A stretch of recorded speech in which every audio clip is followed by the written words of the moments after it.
Thanks for joining me for my Capital Comment. I'm Senator Bob Huff, and this is the week of July 8th, 2013. Spending is on the rise in the new state budget. I know that shocks you. Labor is driving a large part of that. SEIU Local 1000 was awarded a 4.5% raise by the governor. Now, to be fair, it's over a 3-year period, and that doesn't kick into the end of this year, but this union represents 95,000 workers, the largest in California. But there's 18 other union contracts up for negotiation this year, and they're going to push for the same deal. Total cost, about $1 billion. Now, where's this new money coming from? Well, it's a combination of sources. You remember last year, Prop 30, the tax money is going to be going to education. Oops, not all is going to education, about $4.5 billion this year alone.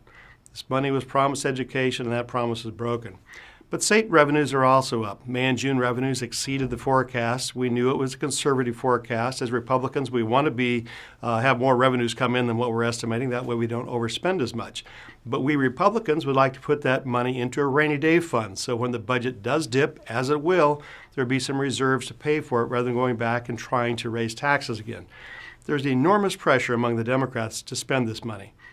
Now, state employee pay raise has risen dramatically since 2006, before we went into the recession.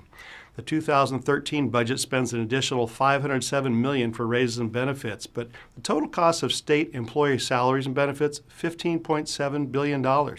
Since 2006 and 7, and I know I'm getting real technical, a lot of stuff here, but stay with me, base employee compensation costs have increased $2.2 billion. So to put that in another way, since the recession began till now, we're paying $2.2 billion more for pretty much the same service. New raises do not include merit salary adjustment. What's a merit salary adjustment? Well, it's not based on merit. It's based on just showing up. There's like a step and column grid. You breathe and fog a mirror, you get an increase in pay. These have cost taxpayers $3.5 billion since 2005-06. These wage increases will cost another $115 million in 2013-14 just by people showing up.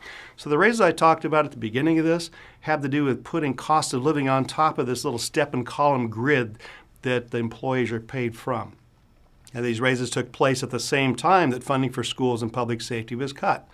Autopilot pay raises really shouldn't occur while core government service to California families are reduced and taxes are raised, but I just wanted to give you a little bit of glimpse on how things work up here on pay raises. Thanks for joining me. I'm Senator Bob Huff.